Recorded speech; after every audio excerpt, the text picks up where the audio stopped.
mulai sekarang ya.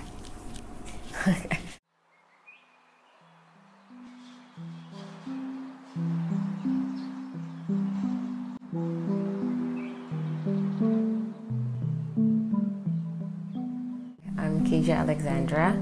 I live in Bali.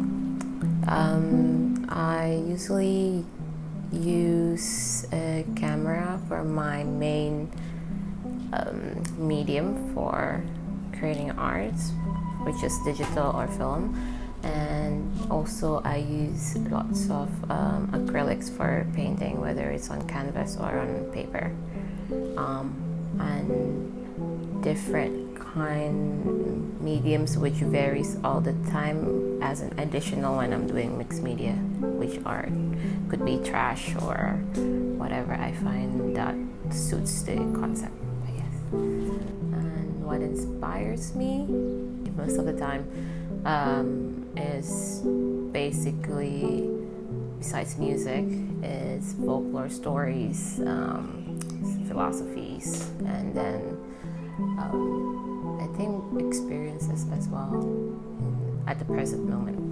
Yeah. So for me, art can be used as a tool and also can be defined as a moment. And I use it in both ways, which one is to communicate to others or to communicate to myself about, again, emotions or knowledge or stories, narration, and what so on. And the second one is a moment of therapy. So this certain collection, which is it's called Nostra. Nostra means potion of healing. I brought up the concept of fragility, right? And the mediums that I'm using are actually, like you say, broken mirrors, and the broken mirrors resembles or symbolizes how humans are basically broken pieces, composite of broken pieces, because we are constructed by memories and all that stuff. And the red yarn is basically a symbolism of connections and attachments of human beings to human beings, or human beings to spiritual beings, or human beings to nature. And that long yarn is also that's also based on research, as like in the folklore of the Chinese and the Mayan, it symbolizes as the unbreakable bonds, basically.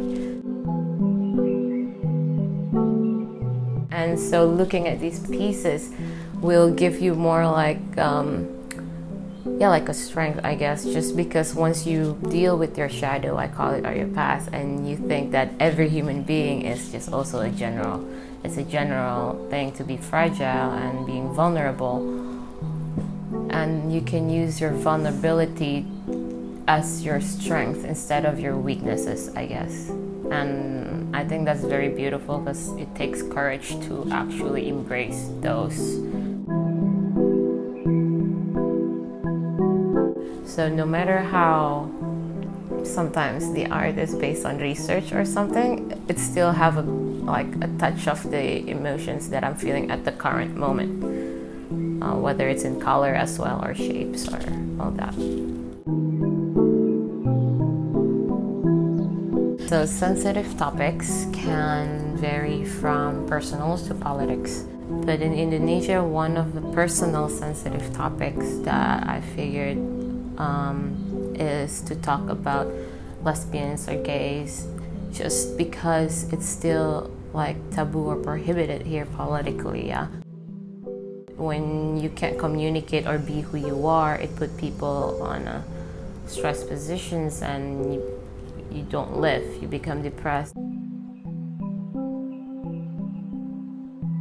I see art in here can really play a big part in Indonesia because of this all limitations. Because you can't communicate to just a normal human being, you cannot communicate or have a private, personal relationships that can be seen by public, then art can speak up through that, because it's not very literate, you know.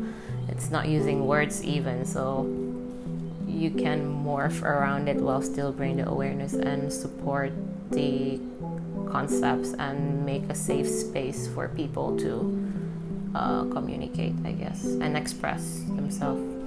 So yeah.